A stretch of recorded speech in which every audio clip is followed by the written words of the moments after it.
Stand by, shore party. Decontamination in progress. I heard what happened to Captain Anderson. Survives 100 battles and then gets taken down by backroom politics.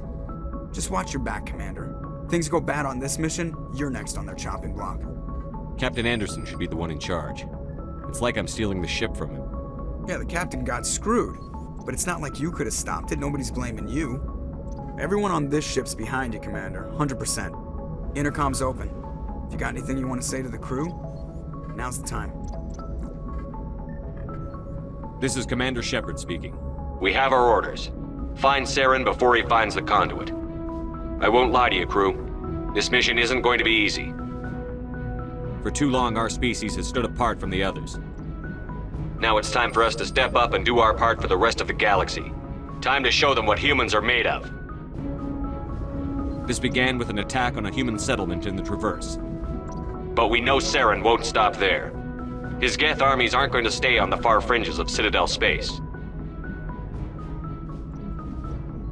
Humanity needs to do this. Not just for our own sake, but for the sake of every other species in Citadel space. Saren must be stopped. And I promise you all, we will stop him. Well said, Commander. Captain will be proud. The captain gave up everything so I could have this chance. We can't fail. Yes, sir.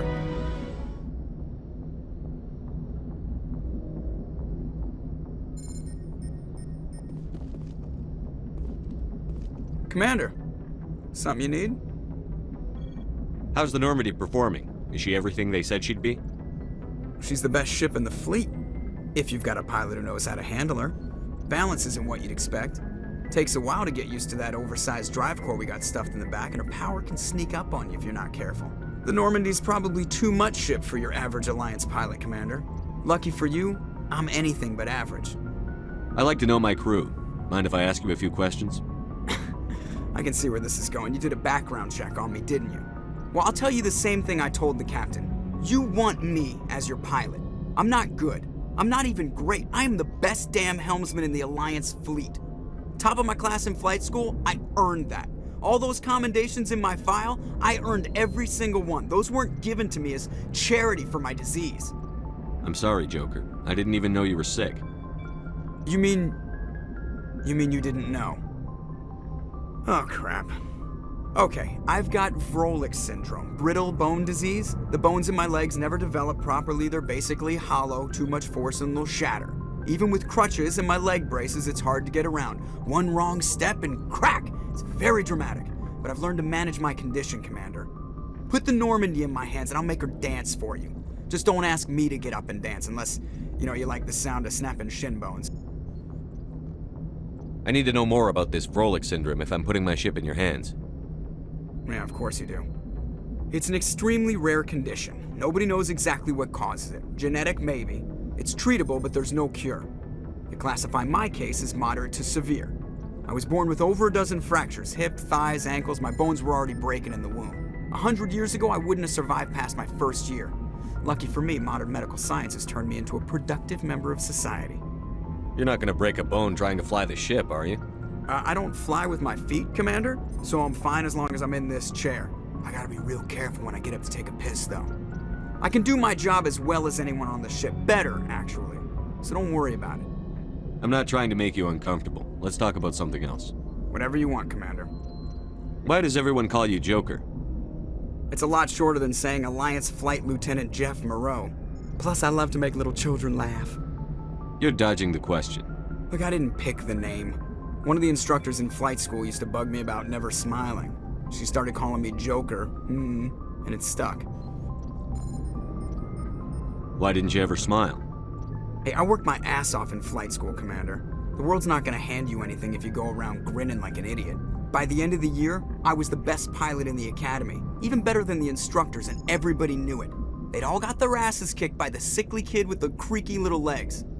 One guess who was smiling at graduation? I have to go. All right, see ya.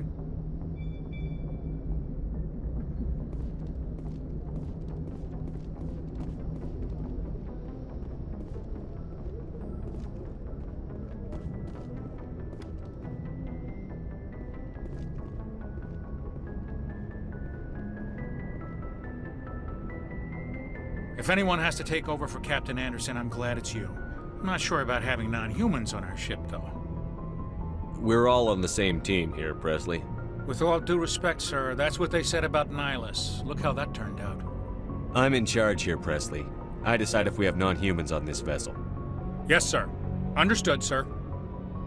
Speak freely, Presley. I want to know if you have a problem with non-humans. It's not that, Commander. Humanity has always handled its own problems. Saren attacked one of our colonies. We should be the ones to stop him. We don't need their help.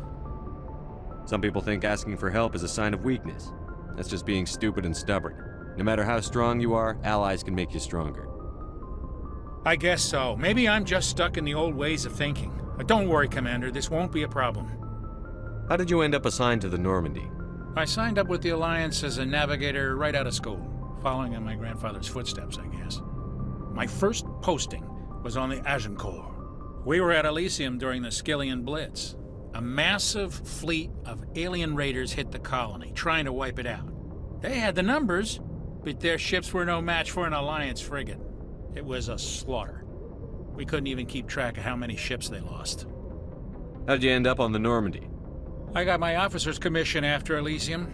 Must have made an impression on the right people. Captain asked for me when he was picking his crew. Carry on, Presley. Yes, sir.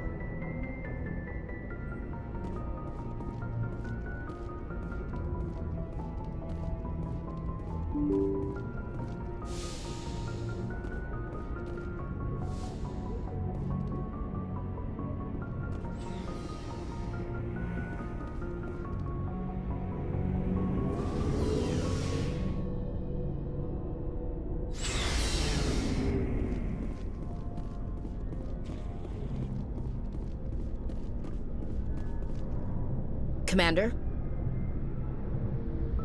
What's your opinion on the last mission? Kinda wish you'd got there sooner, Commander. No offense, I appreciate the rescue. I just wish... You wish we'd been able to save the rest of your unit? Yes, sir. If I had been more alert, we wouldn't have been cut down by an ambush. The Geth are perfect ambushers. They don't move, they don't make noise, they don't even breathe. Sir, they have flashlight heads. I'll make sure it doesn't happen again. Do you have a few minutes to talk one-on-one? I'm sorry, Commander. I need to get my duties squared away.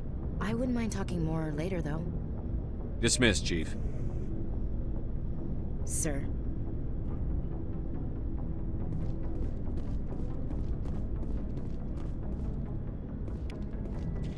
Thanks for bringing me on board, Commander. I knew working with the Spectre would be better than life at CSEC. Have you worked with a Spectre before?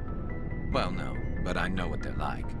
Spectres make their own rules. You're free to handle things your way. At CSEC, you're buried by rules. The damn bureaucrats are always on your back. For the most part, the rules are there for a reason. Maybe. But sometimes it feels like the rules are only there to stop me from doing my work. If I'm trying to take down a suspect, it shouldn't matter how I do it, as long as I do it.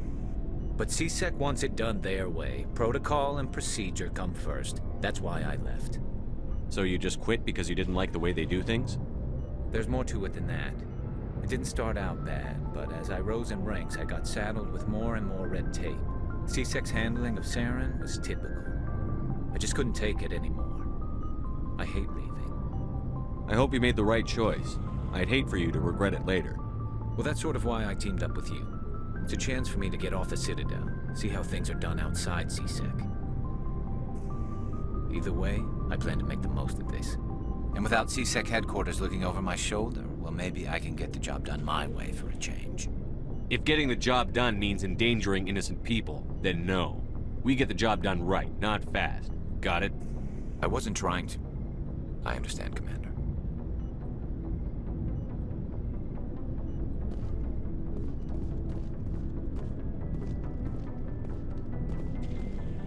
Nice ship you've got, Shepard. What can I do for you? What's your story, Rex? There's no story. Go ask the Quarian if you want stories. You Krogan lived for centuries. Don't tell me you haven't had a few interesting adventures. Well, there was this one time the Turians almost wiped out our entire race. That was fun. I heard about that. You know, they almost did the same to us. It's not the same. It seems pretty much the same to me. So your people were infected with a genetic mutation? An infection that makes only a few in 1,000 children survive birth? And I suppose it's destroying your entire species? I suppose it isn't all the same. I don't expect you to understand, but don't compare humanity's fate with the Krogan. I was just making conversation. I wasn't trying to upset you. Your ignorance doesn't upset me, Shepard. As for the Krogan, I gave up on them long ago. The genophage infected us, but it's not what's killing us. What can you tell me about the genophage? Ask the Solarians if you want details. They made it. All I know, it makes breeding nearly impossible. Thousands die in stillbirth, and most never get that far. Every Krogan is infected, every one. And no one's rushing to find a cure. Why don't the Krogan try to find a cure? When was the last time you saw a Krogan scientist? You ask a Krogan, would he rather find a cure for the genophage or fight for credits? He'll choose fighting every time. It's just who we are, Shepard. I can't change that. Nobody can. Are your people really dying? We're sure not getting any stronger. We're too spread out. None of us are interested in staying in our own system. Lots of species have left their homes and prospered. But they go to colonize new worlds. We're not settlers. We're warriors. We want to fight. So we leave. Hire ourselves out. And most of us never go back. So long, Rex. Shepard.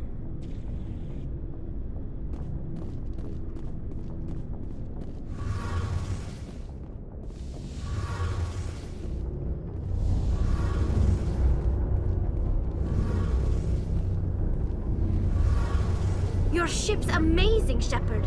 I've never seen a drive core like this before. I can't believe you were able to fit it into a ship this small. I'm starting to understand why you humans have been so successful.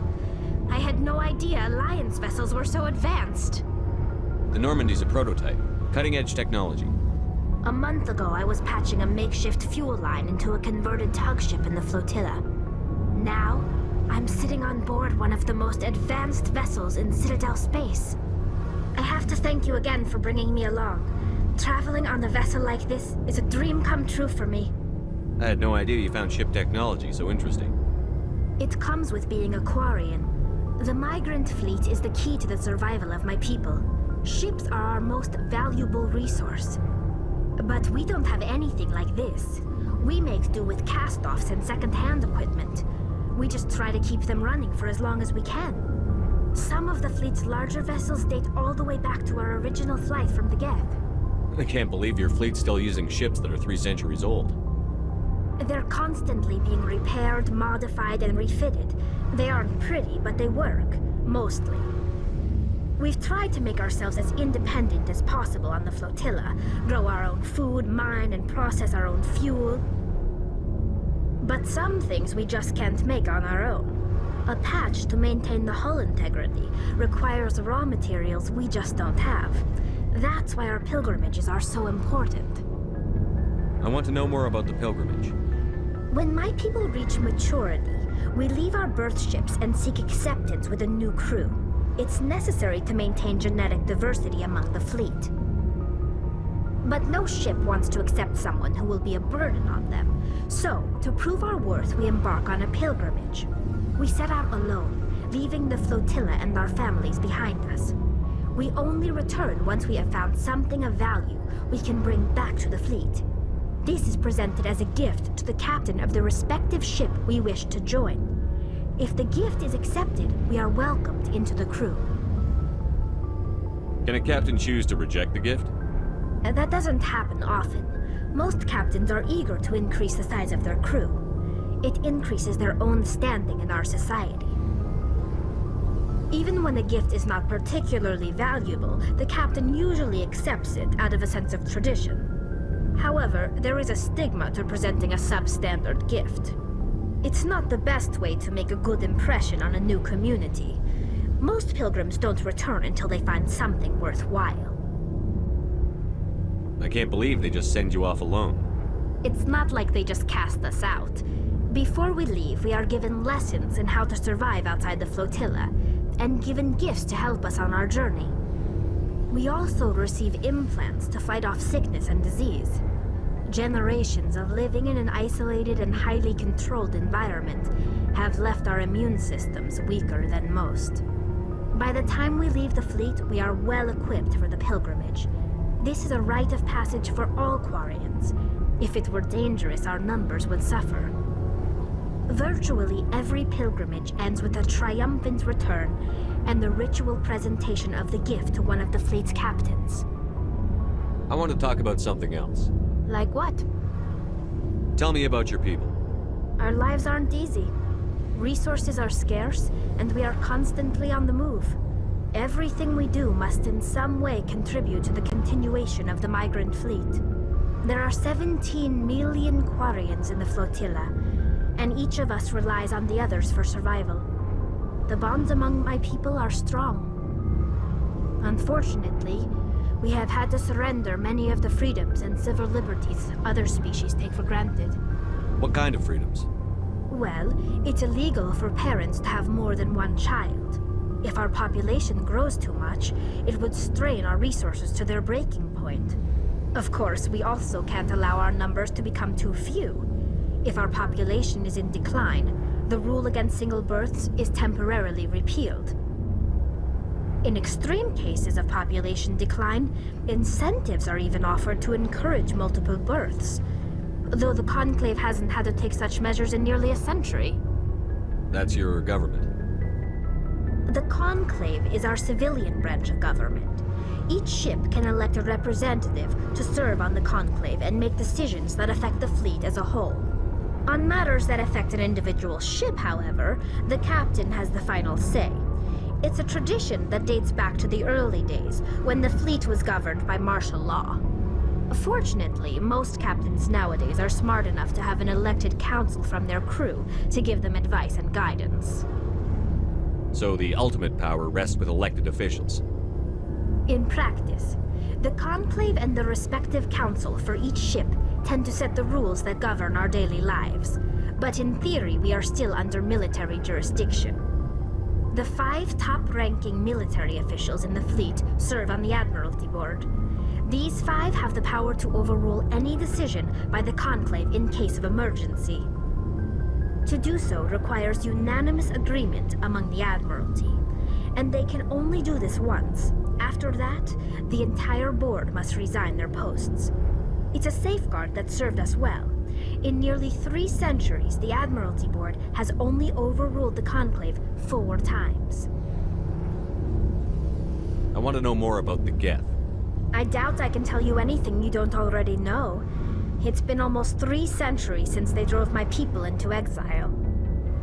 All I know is the story of their origins, what they were when we created them, and how they turned on us. Interesting. The Geth were originally created to serve as an automated manual labor force. Initially, their intelligence was as limited as any VI. Over time, we made small modifications to their programming to allow them to perform more varied and complex tasks, bringing them closer and closer to true AI status. How come the Council didn't step in and stop you? This wasn't true AI research. We may have been skirting the bounds of the law, but we never did anything that was actually illegal. The changes were so insignificant, so gradual, that we were able to control them. Or so we thought. But one thing we underestimated was the power of the neural network. 1 million Geth thinking simultaneously created an inherently unstable matrix. So, the Geth share brain power? Many of the Geth's logic systems were designed to work in concert with other nearby Geth. Basically, the more of them you have in a group, the smarter they are. So there's some sort of group consciousness. No, nothing like that. They cannot share sensory data or information. Their programming cannot handle that much simultaneous input. Each Geth maintains an individual awareness and identity. The neural network only operates on a process-based level. It's basically the synthetic equivalent of a subconscious. But when they're in close proximity, they can coordinate low-level functional processes, freeing up more capacity for original or independent thought. That doesn't make any sense. I'm probably oversimplifying. The Geth are incredibly advanced and complex creations. All you need to know is that they get smarter when they gather in large numbers. As we built more and more Geth, their effective intelligence became more sophisticated, more abstract. One day, a Geth began to ask its Quarian overseer questions about the nature of its existence. Am I alive? Why am I here? What is my purpose? As you can imagine, this caused a near panic among my people. I don't see what's so bad about those questions. The Geth were created to engage in mundane, repetitive, or dangerous manual labor. That's fine for machines, but it won't satisfy a sentient being for long. The Geth were showing signs of rudimentary self-awareness and independent thought. If the Geth were intelligent, then we were essentially using them as slaves. It was inevitable the newly sentient Geth would rebel against their situation. We knew they would rise up against us, so we acted first.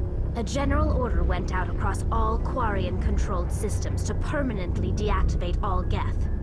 The Geth responded to this order violently. You can't blame them for fighting for their survival. We had no other choice. The Geth were already on the verge of revolution. By acting quickly, we had a chance to end the war before it began. The hope was that most of the Geth would still be little more than machines, incapable of organized resistance. But they had progressed much further than anyone anticipated. The war was long and bloody. Millions upon millions of Quarians died at their hands. In the end, we were forced to flee our own homeworld. We feared the Geth would pursue us, but they never came beyond the Veil. Now we drift through space, exile searching for a way to reclaim what was once ours. It's hard to feel sorry for you. Your ancestors tried to wipe out another species. We made a mistake when we created the Geth in the first place, but we did not make a mistake when we went to war against them. If we had not acted, they would have wiped us out. They're a synthetic life form. They have no use for organics. None. Why do you think they cut themselves off from the rest of the galaxy? Why do you think they've killed every organic being who's ever tried to contact them? They didn't kill Saren. What does that tell you? The Geth are not innocent victims in all this. They're the enemy. They want to destroy us. Not just the Quarians. All organic life. That's why they've joined up with Saren. And that's why we have to stop him. I should go. See you later.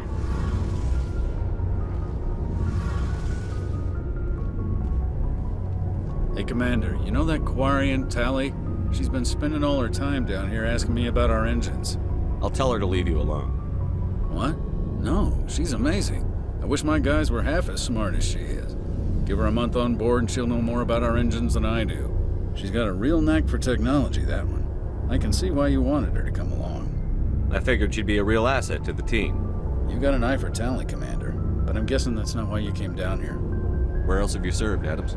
If you name a class of Alliance ship, I've probably served on it. Everything from dreadnoughts and carriers right down to frigates like the Normandy.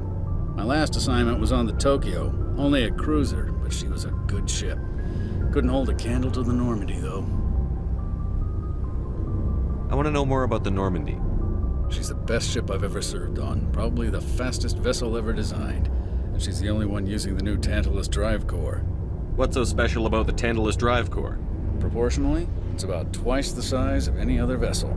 Not only are we faster, but we can run at FTL speeds longer before we have to discharge the core. Fill me in on the IES stealth systems. How does it work exactly? You can't hide a ship out in space. They emit too much heat and radiation. Too easy for sensors to pick them up, unless you find a way to capture those emissions.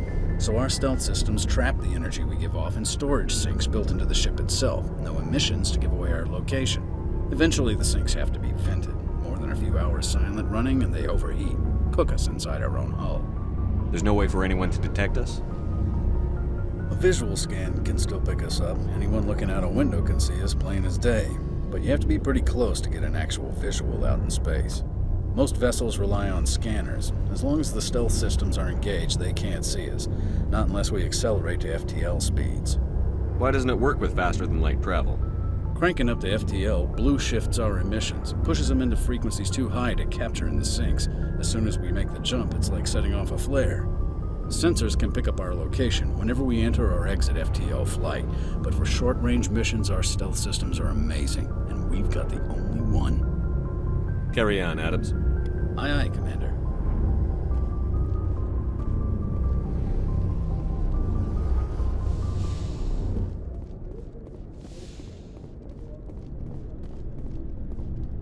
Looking for supplies? Let's see what you've got. You bet, Commander.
Anything you need, Commander?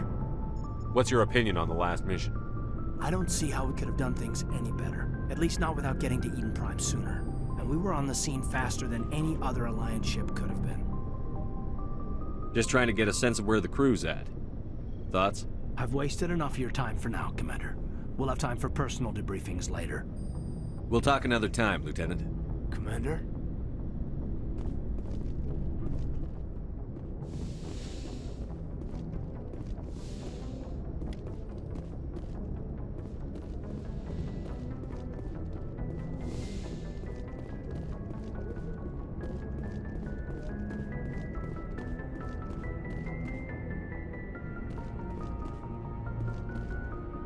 You